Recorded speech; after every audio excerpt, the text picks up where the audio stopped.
All right, thank you for joining the Top Keys. My name is Patel. I have my good friend Pinal Patel, Vice Chairman of AAHOA. Welcome to the show.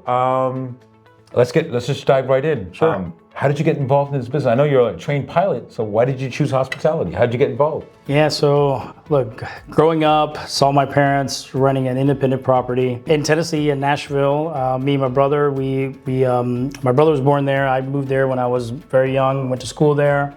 After elementary, middle school, high school, going through the same routine that many young people went through. And I didn't like what I was in it, and, Sure. and I said, I don't know if I want to do this. And so I started exploring around, and one of my best friends in high school, he said he wants to be an air traffic controller. I said, I want to be a pilot. So me and him joined Civil Air Patrol. Nice. We went and What was your rank when you left? No, I wasn't that high up in there. It was starting off, and I was very young. But I did get my private pilot's license at 16 years old. Nice. Before I knew how to, drive a car. And so I said, I want to move down to Florida. And so I moved down to your state here. Right. And The great Sunshine State. You Sunshine went to State. Embry-Riddle Aeronautical University. I went to Embry-Riddle, and they had a connection through a school out of DeLand, Florida. So I flew out of there, and I did this for about 2 years. And getting out, I said, I'm going to go back home and do flight instruction. But the airline recession was going on. There were many pilots. Gulf War. Pilots were coming out of the military. Buku hours kept on pushing us behind. So I said, I'm going to take a break from this and then go and get some corporate experience. So I went to go work for Gaylord Hotels. Nice. In Nashville? In Nashville. They have an extensive training program. They do. And it's this is amazing. before Marriott acquired them. That's right. So that's different. Yes. The culture is totally different there. I'm not sure how it is right now, but I worked there for several years, got to know the inside outs of corporate hospitality world. Right. And so then I decided. Was there an AAHOA convention while you were? No, that was different time? Yeah, that was about several years Maybe later. the LPS convention was there. LPS convention, several of them has been held at Gaylord Opryland, and so we were Fantastic familiar with venue. that. Awesome. That is the biggest non-casino hotel in the world. Wow. Non-casino hotel. I believe it. 2,800 rooms. Right. And another sister property outside. Right. But so easy to get lost without GPS. they have a whole underground tunnel system. They have it's a whole world underneath, Right. and so you've definitely got to experience that. Okay. They have one here in Orlando as well. So Right. I know we've done several conventions here. Right. But after that, I said, you know what? I want to be an owner. I want to be a part of this. And so, my family and I, we bought our first franchise property back in 2012. And then I was like, man, this is amazing. I love this. I really want to do this. So I set a personal goal to, acquiring more properties as you go along. Right. And along the way, you got married, started a family. Yeah, I was married 2007. My first daughter was born in 2015. So at that So time. you're expanding your family and your business portfolio. Yes. And then getting involved with just community service. I was heavily involved with my local Samaj in Nashville. Sure. So volunteering with them. And then AAHOA in Nashville is, it's where it started, right? Sure. Part of Atlanta and Nashville Allegedly, together. yeah. Allegedly, yeah. And so we have a lot of leaders that came out of that area. Correct. And so growing up, looking at them, and I said, man, I really like what these guys are doing. I want to do this. Right. And so that passion came into me, and I started volunteering more in the local community, and then AAHOA. But AAHOA is a whole different level. You got to travel. You got to go all kinds of places. You were a local guy. It was, Why did you pick AAHOA, and why did you want to even be an officer? What happened? I didn't think I was going to be an officer at the time that I joined. I joined Sure. AAHOA in 2000 Same for me. Yeah. and 12, and I said I like this industry. I want to do more for it.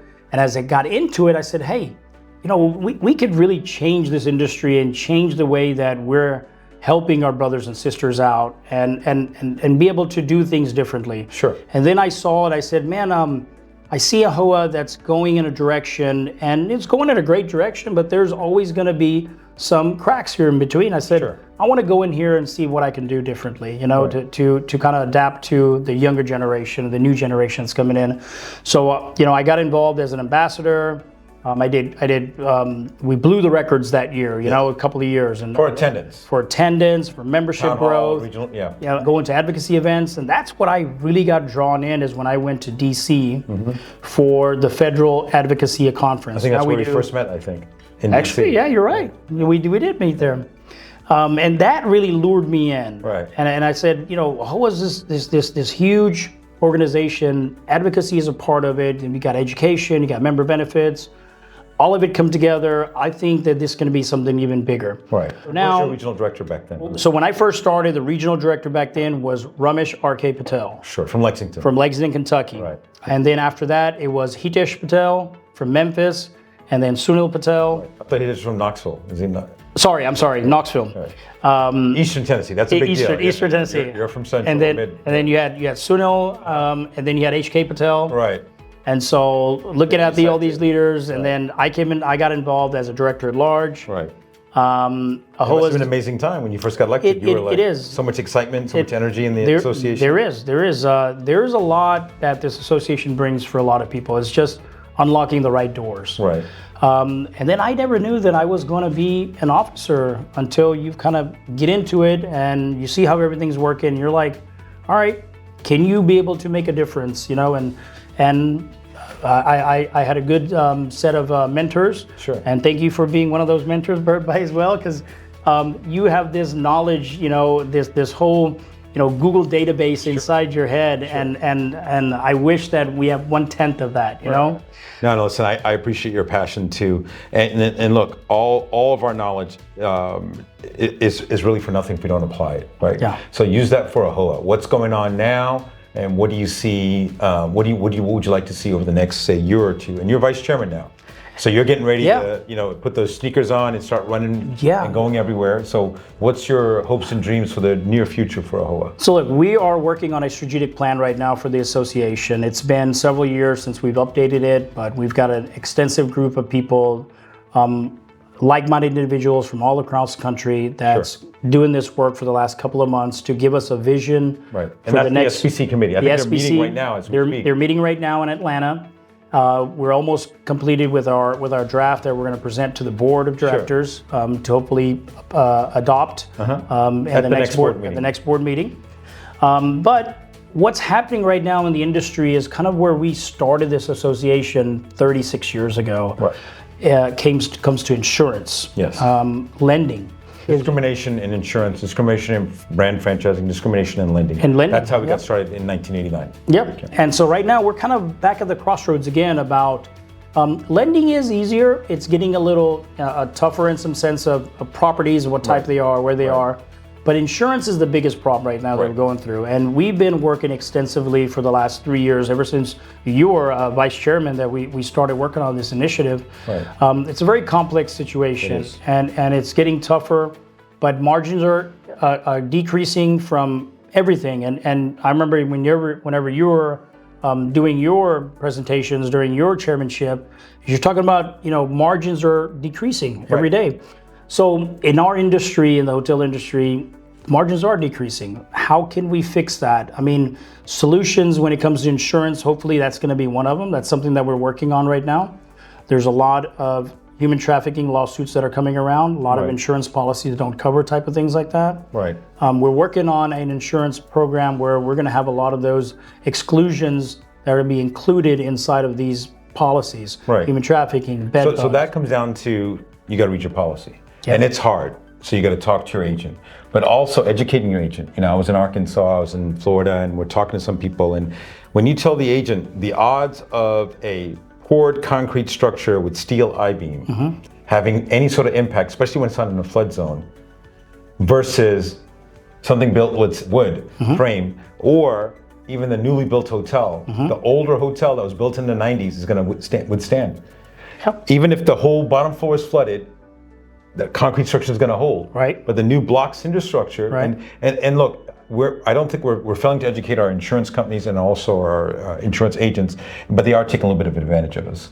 And to your point, we've tried to make sure that insurance companies are educated about our industry, and on the same hand, we've tried to come up with a program. And like you said, it's very difficult gathering the data, keeping the data up to date, and now we've hired a firm, right? So it's anonymized and all the other stuff.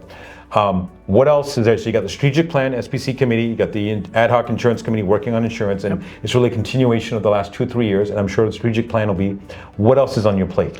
So another thing is that now we're launching solutions like the AAHOA Marketplace. Right. This is something that we've been working on. to bring all these vendors under one roof, but be very, very easy. A lot of people don't understand what a GPO is and how to use GPO. But the savings that you get and the negotiation powers that you have whenever you're joining a GPO is incredible. Transparency, and it's like a Costco model, right? Best Just like price for our that. members. Just like that, yeah. You don't, sometimes those 1, 2, 3 hoteliers might not have the negotiation power as a big company does. I was just at an event 2 days ago where a gentleman told me that ever since I signed up with AAHOA's marketplace, I'm saving $200 a month on my elevator service contract. That's awesome. And he's getting 24-hour service. So that is something that AAHOA is working on for its membership, to bring bundles like this. We're also looking at lending. We launched AAHOA Lending 2 years ago. This was a problem that when we surveyed our members, that they said that access to capital is one of their biggest challenges. And so we partnered up with Bridge Lending. They came up with a really nice AI solution where you plug in all your information. It gives you a business. Free tool online for anybody to use, even non-members, although we ask that you become a member before you use that's true. They can go in there, they can plug in their information. It shoots out a business pro forma for them instantly. Now they can use that to go and talk to their local lenders, they can look at their local credit unions, or shop it with our 150 institutional banks that we have. So there's a lot of headwinds coming up in the industry. You're going to be chairman in a few months, and you're going to be chairman for a year. What do you see? Where do you see AAHOA at the end of your chairmanship? In a year or two out, when you're past chairman and you're no longer on the board like myself, where do you see AAHOA, and where do you see the hospitality industry? What changes do you see upcoming?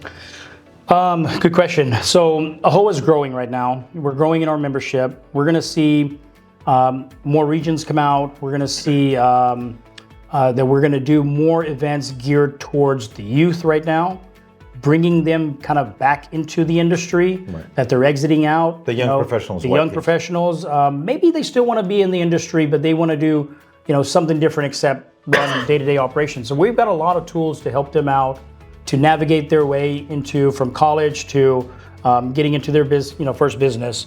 And so AAHOA is growing in that aspect of it itself. The hospitality industry is always going to be thriving. I do see that specific markets are going to probably grow more than some of the interstate rural markets that have already grown. But it's still a great industry to be in. I see that margins are decreasing, but now with AI tools, and that's something that we're not adopting fast enough to where other industries have already started using this. Right. So the hospitality industry really needs to get into AI. I do see more and more robotics that are coming in now. I was not able to go to the high-tech conference this year, but I saw that there was many things that are happening over there geared around AI and hospitality industry. So I'm looking forward to seeing what new things are coming out in the next year and being able to adopt with that and run with that. Nice. If anybody wants to get in touch with you, how can they get in touch with you? Yeah, so I live in Nashville, Tennessee. My email address is pinal@ahoa.com. Our offices are located in Atlanta, Georgia. That's where our main headquarters are. And we do about 24 regional shows a year. We're doing, August is very busy right now, but we're going to do close to 8 of them this month. And we got another one coming up in Atlanta tomorrow. So if you guys are a member in some of these areas, please go to our website, ahoa.com/events. You'll be able to see all the events that we've got scheduled. We're going to be doing a Her Ownership Conference, which is a conference geared just for women, emerging leaders. That's going to be in my hometown, Nashville, Tennessee. And then following that, we'll have a Young Professionals conference for 35 and younger. We're still planning out those details. And then the Super Bowl of AAHOA Conventions is going to be in Anaheim, May 4, 5, and 6, Anaheim, California. So Southern Cal, looking forward to seeing all of you guys there, and hoping to beat San Diego numbers from back in 2019. I hope so too. We're really excited about that. As Dan Marino used to say, records were meant to be broken. Yeah, so, that's true. Right. All right. Well, thanks for coming on. Hopefully you'll do part 2. Pleasure. Thank you. Bye-bye. Thank you. Join the next one.